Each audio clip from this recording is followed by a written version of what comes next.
Alright, we're doing this again, and today's going to be more of a basic thing. I'm just going to go over some sizing and some basic tools that you can have at home, which isn't much. Obviously, starting out, you're going to need something to put the tape on, and you're going to need some of the lure tape, and I'm assuming you have scissors, but other than that, painter's tape and isopropyl alcohol. Isopropyl alcohol is just there to clean the flashers. If you just started at this and you really want to step up your game right away, clean the flashers. I can't tell you how many of even some of the bigger names out there just tape right onto them without cleaning them, and I can assure you that the retailers and manufacturers selling the blanks aren't concerned about dust or grease affecting the longevity of your tape job. So clean your flasher. It's already been done here. Do it. Painter's tape we'll get into in a second. Flashers. There's pretty much every flasher out there. This one is a chrome flasher without fins. Chrome isn't going to be great for the reflection here, but we love the chrome, so we're going to stick with that. And then there is an Opti with the fins. It might not seem like much, but every other blank, a PT, Hotspot, Coyote, some of those China blanks are generally that size and shape. These are a little bit bigger, and when you purchase the kits from me, individual cuts, whatever, the PTs are going to run a hair smaller than a PK cut, and I'll show you that in a second here in terms of how that relates to the actual flashers. Here is a Opti flasher with the PK cuts on there. These are designed in that the second peak, if you line that up with that first bend and you make sure you're not hanging over the edge here, you're going to get it on there right. You might have a little bit more skin here, you might have a little bit more skin here, but if you line it up with that second peak and get that down right, the second one's going to go down even better. And I mean, this one isn't perfect. There's a little bit of a narrower gap here than there is at the top. But I would say that's pretty comparable to what you'd expect to see when you buy one out of the package. Okay. Now, using that same method of the second peak for alignment, if you do that with pretty much all the other flashers and align it with the second peak, you're going to notice that the right side works okay, but the left side's going to have some problems. It's going to be hanging off the bottom. Now what you can do is you can apply the right side first and then stagger the left side a little taller and keep it off there. That'll work. What I suggest you do is just cover up the gap with the peaks.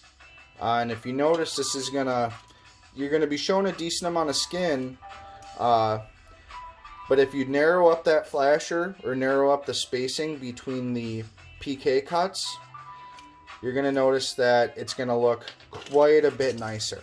Okay, that's just something that I wanted to go over.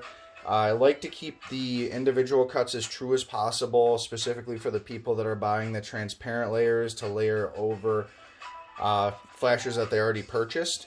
And things are a little bit more interchangeable. So that's just one thing there that I wanted to explain. We're going to switch over to the PT style, and we're going to talk about building them prior to putting them on the flasher and how we're going to use the painter's tape. One of the biggest things that we're gonna go over is obviously removing the tape from the backer. When you do that, regardless if you're using painter's tape or not, and that's what I mean by using painter's tape. You're going to apply it, that narrow strip, just like this, and you want to apply it so you can see these bends here. I'm going to go over that in a second as well. But when you remove regardless if it's a kit or if it's individual, just get it started here. And then with it face down, remove the backer. We're not going to do that yet though. So, this is going to be your base. There's a couple different ways you can do this. Some people that really know how to work the tape well will build them in reverse, and there's a way to do that. I would avoid doing that. I would do it in a traditional way where you build it from the bottom up. So we're going to go over putting the ladder on there with using the painter's tape, and once again, face down. And then slowly peel that back, just like that. It's going to keep this in really good shape. We can see for spacing left and right, up and down. And we have handles here so we don't have to handle the tape, okay? So, with the NVK, it's pretty easy. You don't have to worry about an eye. It's not going to be perfect, but here we go. That's it. I'm just going to lay it down on there. And obviously, to make life easier, you're not going to want to press down too much on the non-ladder portion of it at this rate. And then that's it. You can peel that off. You're good to go. Alright. Then we're going to do the next transparent layer. This might start to look a little familiar here. I already put this one on just to save us some time. We're going to put it face down, peel off the backer. Hopefully you guys can see this on the camera. When you buy these two corners are going to look fairly similar for the PTs. The differentiating part here is going to be in these corners. You're going to notice some imperfections. I'm going to try and get this a little more clear. You're going to notice some imperfections along there on both sides. And you're going to use those to actually line up the tape. This is more of a big swooping bend, and this is a tighter bend.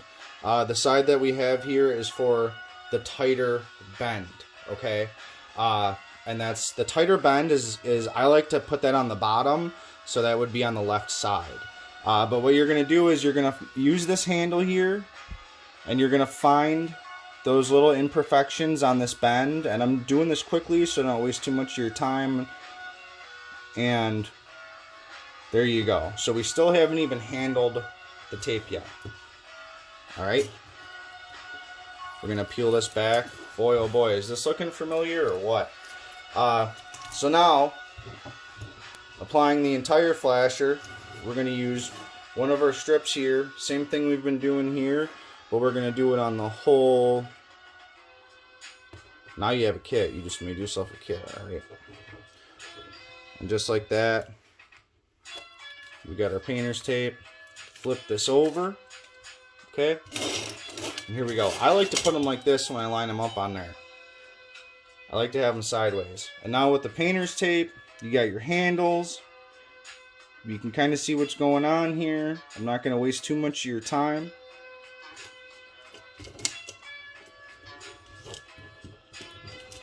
And there you have it.